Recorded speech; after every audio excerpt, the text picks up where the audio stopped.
Okay, so hello everyone. Welcome to this IG live session. So today, we're gonna talk about me and my client Fat. We're gonna talk about her experience from getting ghosted and lowballed to signing her first premium clients as a social media strategist. So, by the way, if you're new here, my name is Hanna. I'm a social media business mentor to Filipino social media managers and other online service providers, helping them become a premium skilled strategist in through marketing and profitable lead gen. So, let's invite Fat so that we can get started already.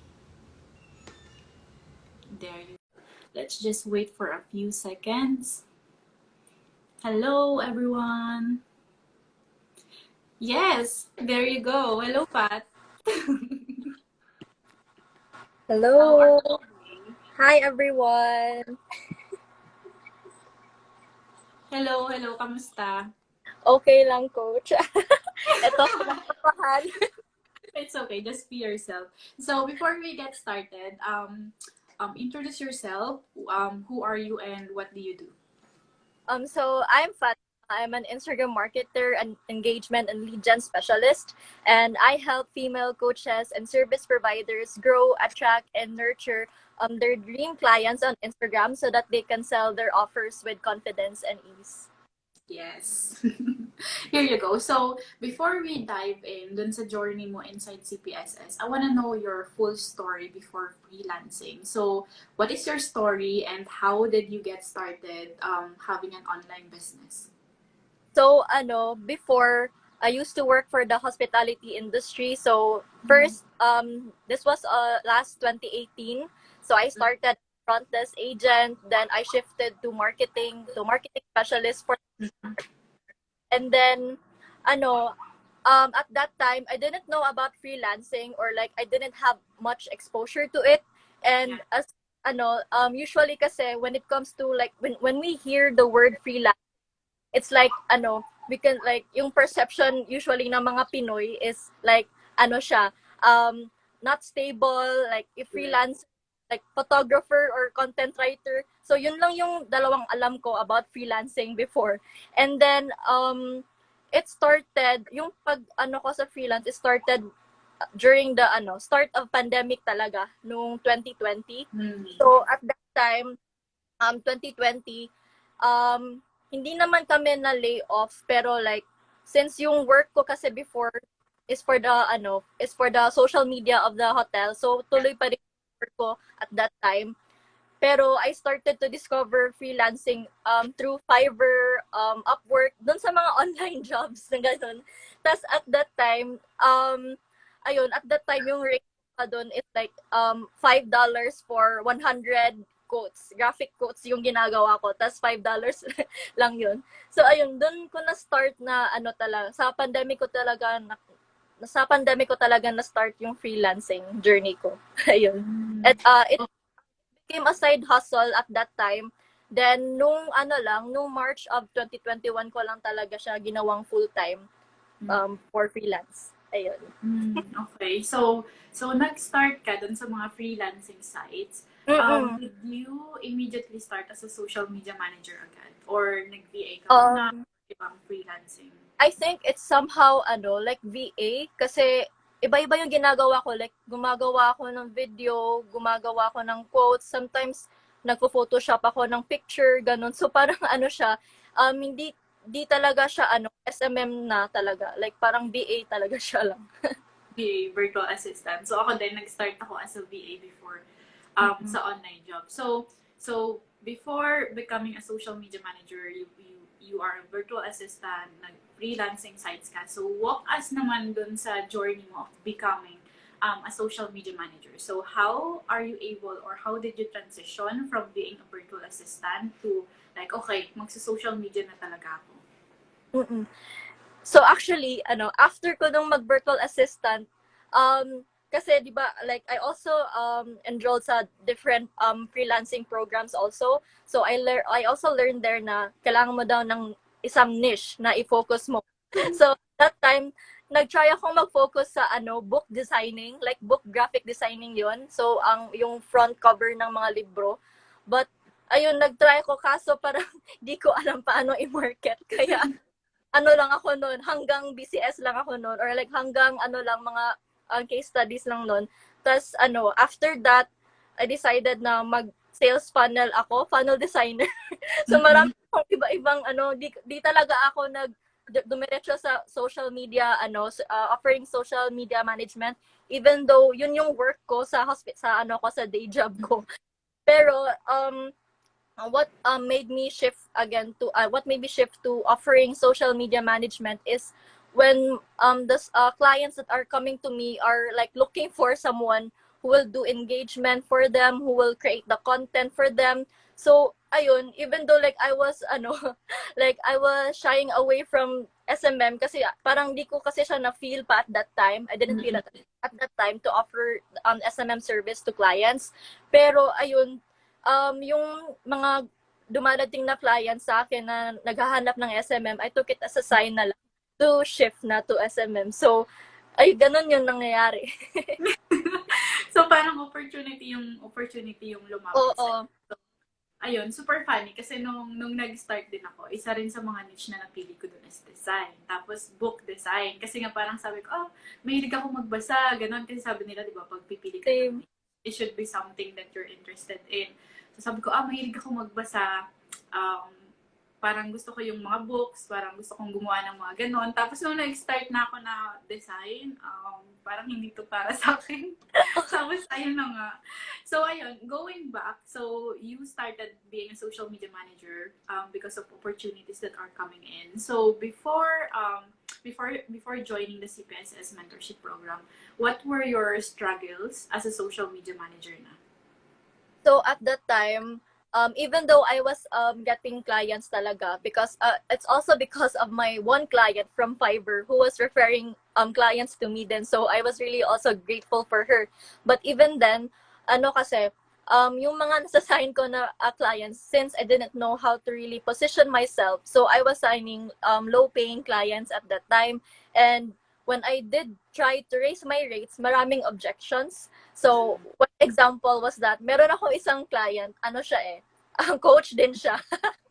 Tas, ano, when I was, kasi we were on a discovery call, and then, ano, muntik na akong maiyak doon kasi parang sabi niya kasi sa call namin, di ko daw deserve yung in-offer ko kasi na rate for her for engagement and content creation is $10 per hour.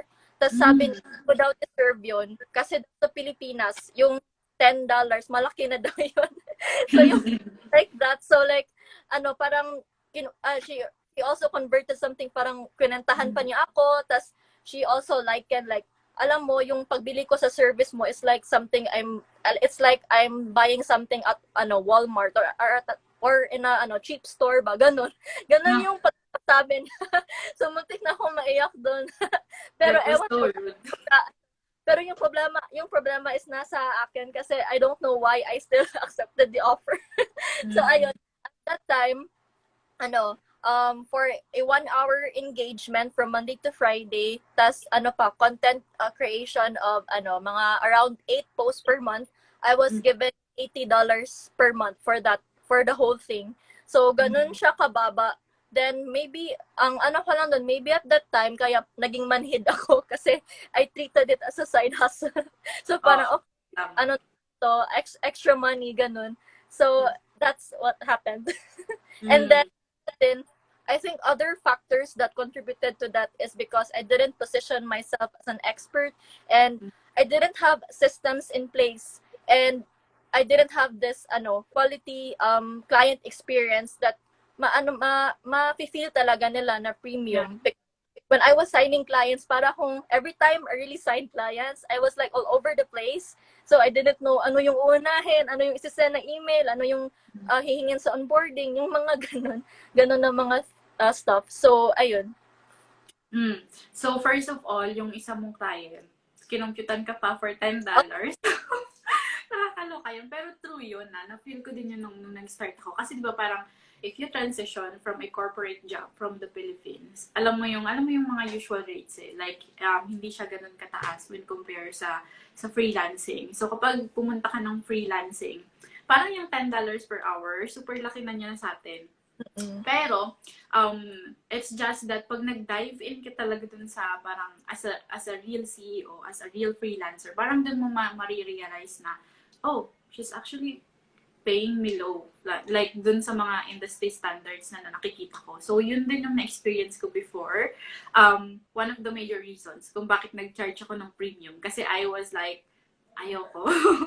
I don't wanna pay. Like, parang sabi ko, tama na yung sa full-time job ko na nag-start ako ng 2.5 to $4 per hour. And then, it's just a stepping stone na pangbayad ng bills. Pero after that, sabi ko, no. Kailangan premium clients na. And then, tawag dito, yung second thing din is yung sinabi mo yung sa mga processes and systems. It's super, super important talaga being a business owner or a social media manager na kapag nag-convert ka ng clients, it's important to make them feel na premium siya. Or kahit nga hindi premium yung mga packages mo, it's important for them to feel na they are catered to. At the same time, you have all the processes to make them feel assured and secured na makakapag-deliver ka talaga nung promise mo. So that was before joining CPSS. You were struggling to sign clients in your desired pricing. You don't have processes in place. You don't have systems, yung mga onboarding and stuff. So what happened when you joined CPSS na? So, what happened when I joined CPSS? First is what I liked about the program. Sa module 1 pa lang, we didn't focus right away sa strategies, but we focused mindset. So, yun yung main, for me, one of the main reasons na maganda talagang mag-join sa CPSS. Because I think, even if you know the strategies, you know all the process, but if you don't have the right mindset, especially in doing freelancing, hindi mo talaga ma-get yung goal na gusto mong kunin. So, I'm thankful na yun yung pinaka-first na module at yung module 1 talaga yung about mindset. And then, so, yun yung isa sa mga reasons kung bakit ko din napa-raise yung rates ko. Kasi, because of that module, I was able to believe in myself that I deserve that I am setting for my services. And then, alam ko naman kasi na I have proofs, I have testimonials, so bakit ako na ilo-lower ko pa yung rates ko. And then, minsan kasi, or like all of the time before, my negative thoughts always, like pinangungunahan ako ng mga negative thoughts ko. So like, one example is when like, yung mga prospects ko, like when they are inquiring about the rate that I'm having my services. So like, for example, binigay ko na yung rate ko, then after that, bigay agad ako ng discount without even knowing afford. Not, like sayang 'di ba if afford pala nila yon, so sayang yung mga ganon. So parang talaga yung hindi pa ako sa tamang mindset before. So ayun, napaka-helpful nun. And then second is yung mga systems, yun talaga yung the best din. Kasi may mga templates na. So there are already templates inside the program. So all you need to do is copy and paste na lang. Tas may mga pa, like especially ang pinaka nagustuhan ko is about yung content creation. Kasi before like I keep on hearing this from coaches that you need to have your content strategy so that you will be able to attract your ideal clients. And then like hindi ko ma-figure out what kind of content strategy are they talking about. So ayun, doon pa lang sa sa mga templates na yon, doon ko nalaman na ganito pala, so ganito pala yung right way na may like you will base it on the journey from being a cold lead to warm to hot. So that's you will have different sets of content to put out there para you can guide the buyer, I mean like the prospect from being a stranger to a buyer na. So ayun siya, and I think marami pang iba. It's okay. Go. So ayun. Din pa naisip na.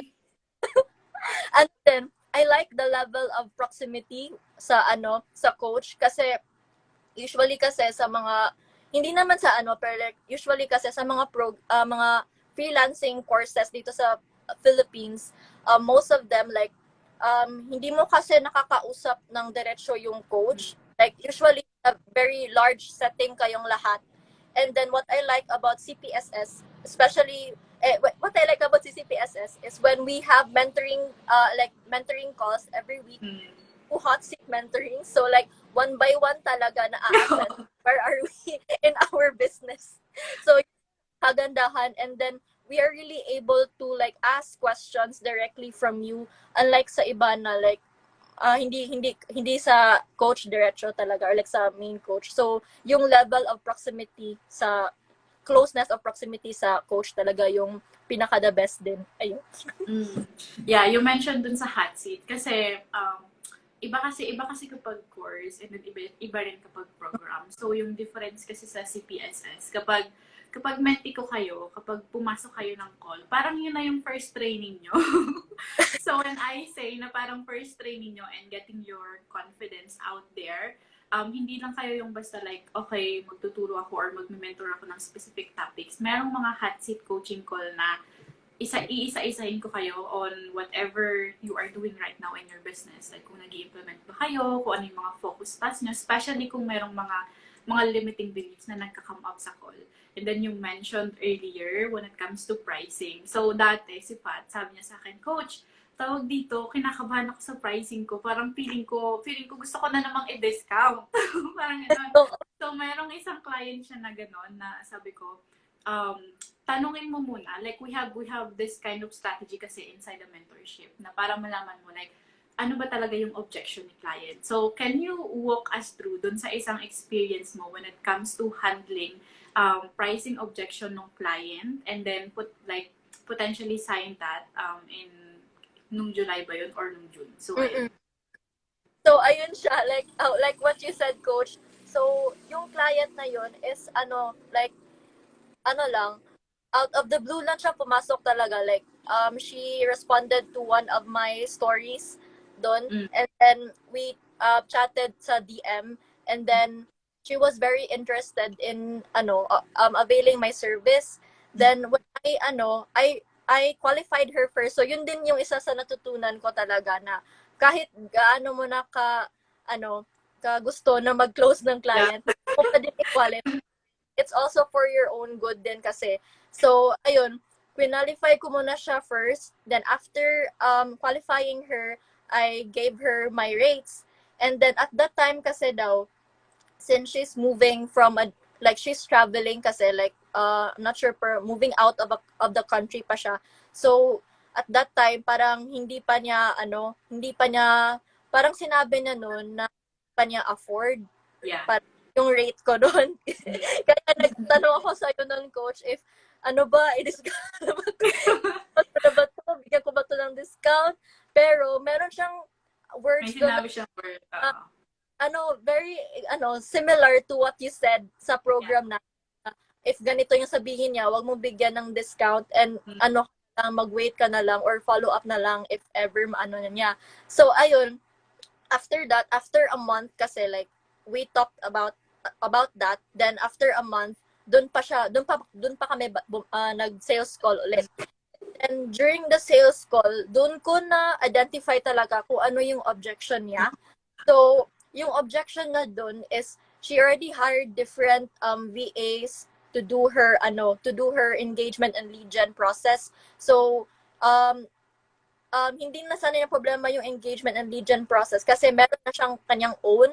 So yung parang gagawin na lang sana ng VA is to replicate it. So ayun, tas hindi na replicate ng VAs niya. So parang parang hesitant siya ulit na So parang yun yung pinaka main objection niya.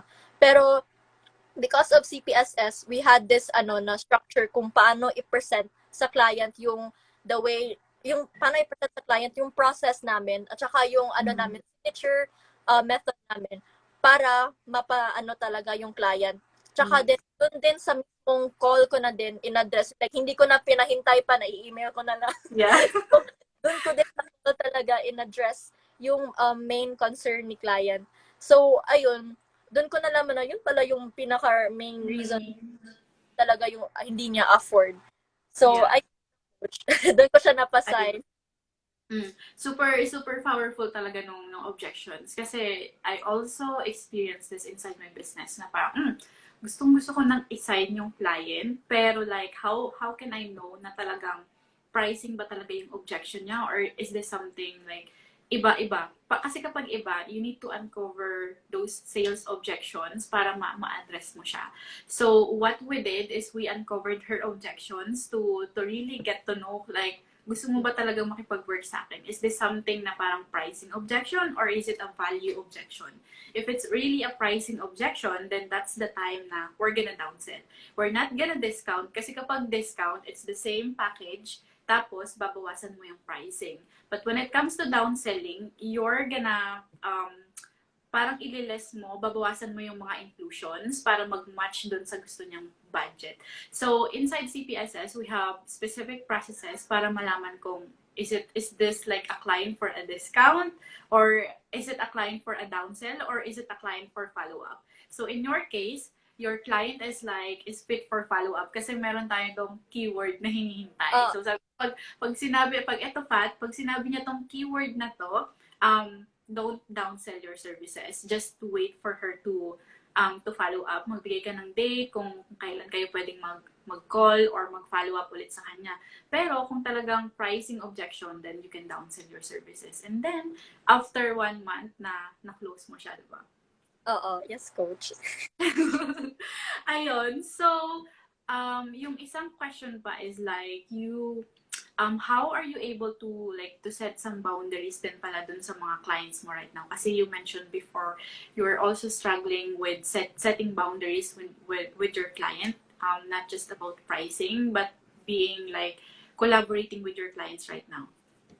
So, ayun pa lang, dun pa lang sa like, ano ba, welcome mail, yun, or sa welcome packet.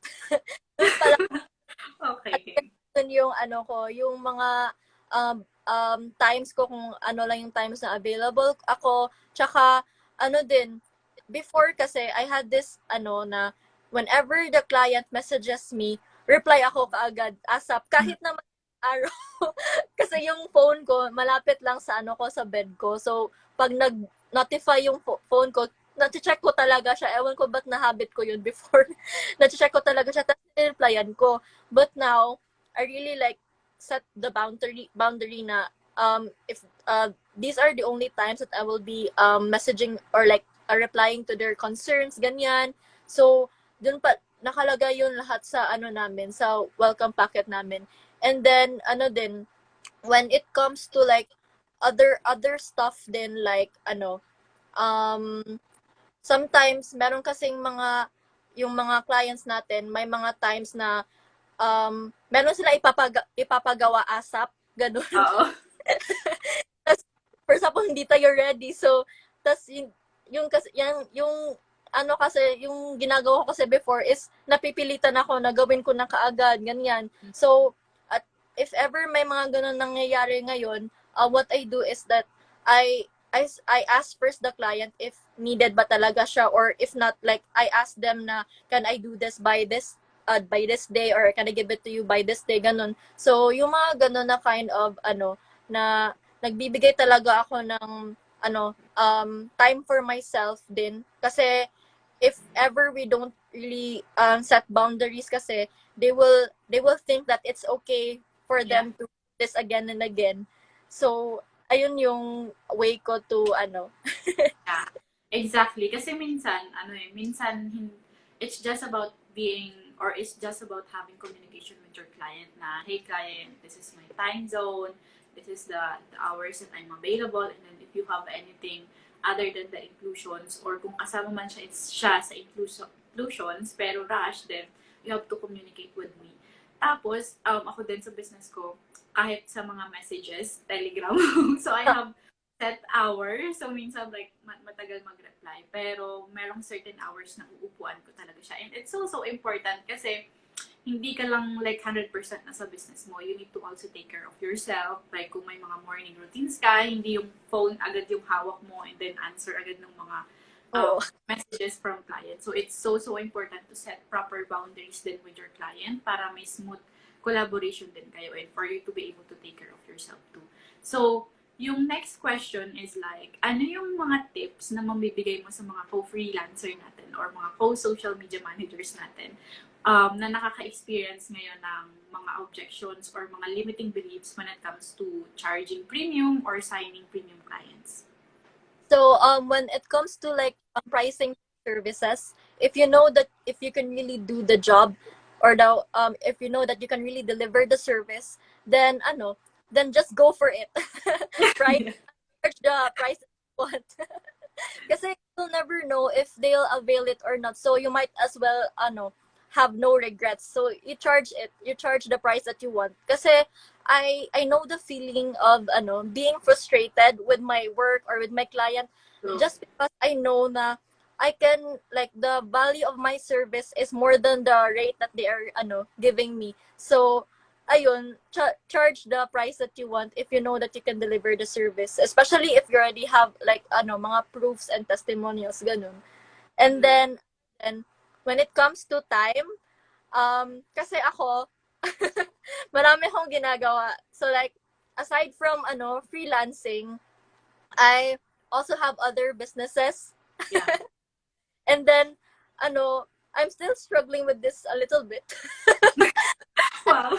um Okay. to set a time and list down at least what I'm doing right now is I list down at least 3 things that you need to accomplish.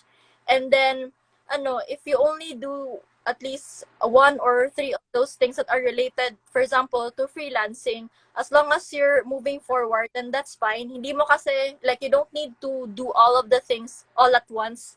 Yeah. Diba? Like, minsan kasi, like, we have this we have to like do the batch content talaga. Paano if di mo talaga kayang i-batch content yung lahat ng, for example, 30 posts per month? Paano if di mo siya kayang gawin talaga in one whole day? So like, you need to find a way na maglaan ka talaga ng oras for it, kahit na like hindi ka man mag-batch content, like kahit like for the week na lang man na mo na lang siya, i-create mo siya yung post mo for the week, ganun siya.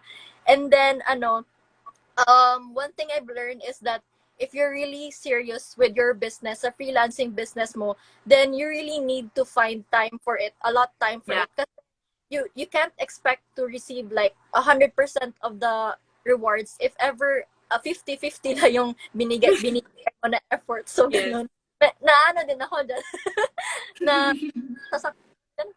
na din ako dyan. Pero yun nga, yun yung parang realization ko when it comes to doing this freelancing business. Ayun siya. Yes, kasi si Pat, just a quick overview, hindi siya yung type of freelancer na nagpo-post lagi ng content. And she was like reaching out to me like, Coach, nagigilty ako, hindi pa ako nakapag-show up, hindi pa ako nakapag-create ng content. But the truth about like having an online business is like showing up doesn't always mean posting content. Like, it's not just one strategy to get clients or to get traction inside your business. Sometimes showing up like connecting with your prospect. Showing up can mean like engaging. Showing up can mean like booking calls. So, hindi naman siya laging like, pag sinabing show up, kailangan ko mag-show up talaga sa social media. So, those are one of the things that I see that Fat is doing right now, na even though na hindi mo siya makikita sa front end, but she's actually doing the work and at the back end. So, it means that kahit na 2 to 3 tasks per day, nagagawa niya pa rin. That's why she was able to create results for her own business and for her clients. So, ayun. So, super excited ako for that. Kasi, hindi lang kasi siya nag-freelancing. Hindi lang din siya social media manager. So, as she mentioned before or earlier, meron siyang mga businesses. Meron siyang mga iba't ibang businesses na hinahandle. Businesswoman. So, kaya super, super wow na ma-manage niya yung time niya. So, ayun lang. So, just a quick, to sum up the things, parang showing up doesn't always mean creating content or doesn't always mean showing up your face on social media. It can be like as much as possible na nag-show up ka at the back end of your business and it's still gonna work for you. So, ayun. So, yung next question is like, what made you decide to join CPSS mentorship program? So, sa pag-join ko ng CPSS, so, I actually discovered Hanna's program through Renee. day before I enrolled. Then, alam, sino ba si Hanna? Sino ba to? I really didn't know about you.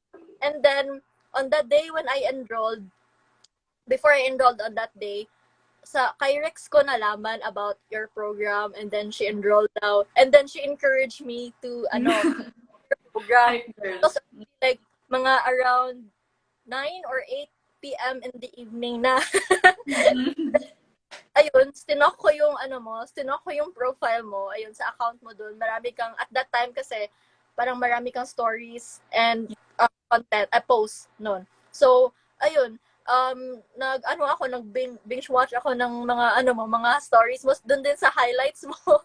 And then, I was really attracted to the way you approach your ideal clients. I feel like it's different from other coaches out there na nag-o-offer ng programs for freelancers. And then I feel like even if Rix did not introduce me to you, tas like nakita ko yung yung profile mo, tas na-check ko yung highlights mo, I think I would really like enroll in your program. So ayun siya, coach, doon ko na Okay, so Rix is number 1 hype girl. Pero super nice kasi nung araw na nag-chat ka nun, I wasn't expecting na parang magjo-join ka. Kasi nga, kaka-follow mo lang sa akin. Sabi ko, okay, may follower. Tapos nag-message siya sa akin ng CTA. Tapos sabi ko, okay, baka mag-e-inquire lang to. Tapos nagulat ako, I'm in. Huh? Parang hindi pa kita kilala masyado. Tapos nag-join ka na kaagad. Which is super, super admirable kasi some people would sit down na parang gusto ko muna siyang kilalanin, gusto ko muna makita yung mga results inside her program, pero you were the first person na no, I'm gonna bet on this program, I'm gonna take action, and I'm gonna commit my time to make it work, which you did, and you create results for your own business. So yung next question is like, how was your experience inside CPSS mentorship? If you're gonna walk through kung sino man yung mga nanonood or nakikinig ngayon, like, how was your experience being inside the mentorship?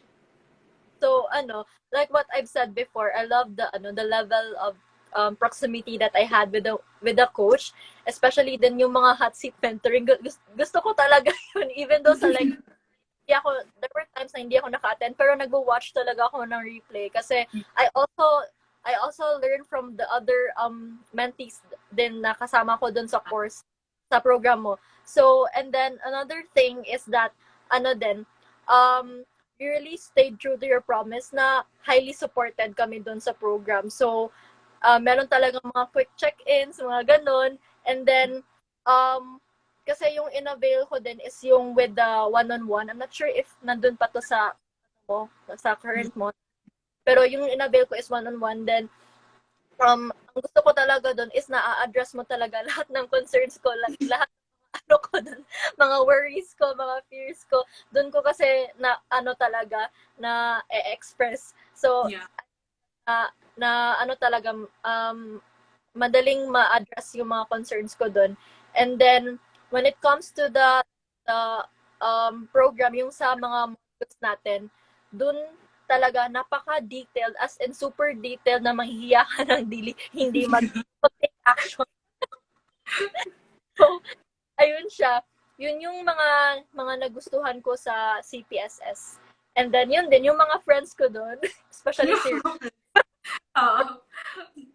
isang like small community with social media managers din. So, yung okay, so having said that, what would you say dun sa mga social media managers or other online service providers right now who are thinking of investing sa CPSS?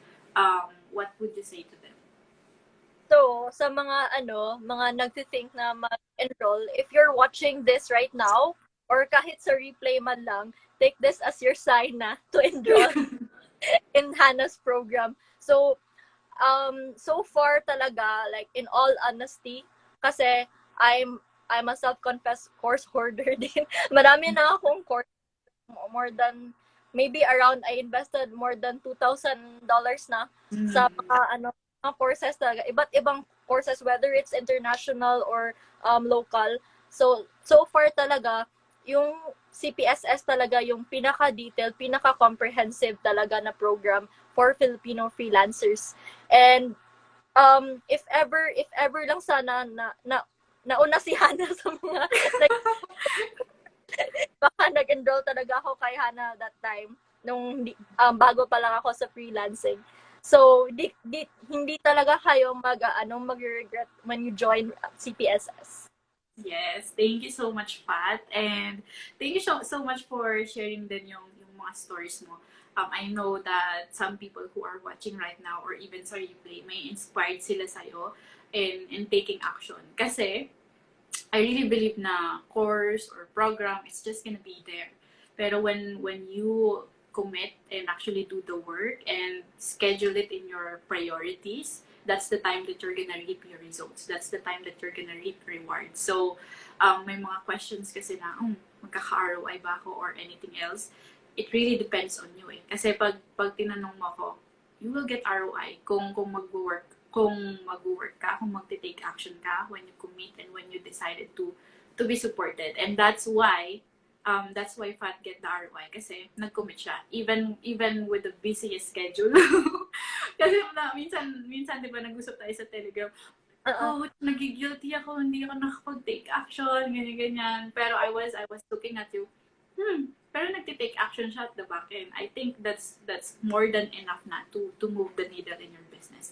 If you can commit and you can like take your business as one of your priorities, that's where strategies will work. So ayun, thank you so much for sharing your stories. So guys, may mga questions ba kayo kay Fat so that we can answer, or kung may questions kayo sa aming dalawa before we end this live session, feel free to drop it below.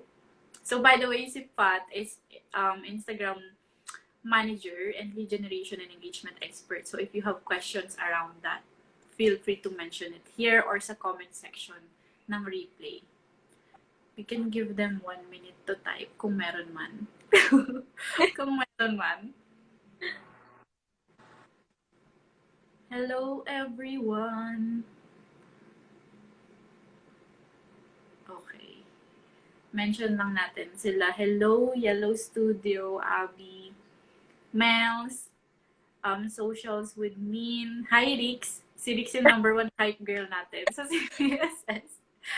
And then, hi, Envision with SG. Hi, Clarice. Hi, Ella. Oh, actually, nanonood yung mama ko today. Every live session.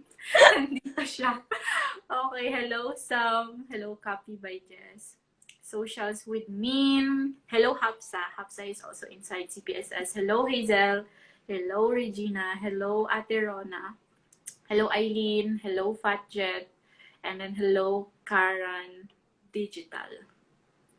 So if you don't have any more questions, like where can we find you, Fat, if our co-social media managers or freelancers wanted to connect with you? So saan ka namin makikita? So you can follow me here on Instagram at Fatima Movie. So madali lang. Madali lang natin. Itatag ko rin siya dito. Saving for this. Okay. Okay, so if you don't have any more questions, or kung may questions man kayo, just feel free to DM me or feel free to drop it below sa replay sections. I would love to help you out. And ayun, so thank you so much, Pat. This is so amazing. Like, you are one of the wonderful mentees na gusto ko talagang makausap dito. Dito sa live session. And I'm always rooting for you for more success and more abundance inside your business. So thank you for today. Can you give your last words na before we end the live session? So last words for watching but not yet enrolled in CPSS. What? So if hindi nyo pa ngayon, if hindi nyo pa talaga kayang mag-enroll, maybe really try to save for this one, because this investment is really worth it. This investment can really change your life, like what it so ayun, thank you so much, Pat. Thank you, and see you next week again. So bye guys, thank you so much for hopping in, and see you again on our next live session. Bye.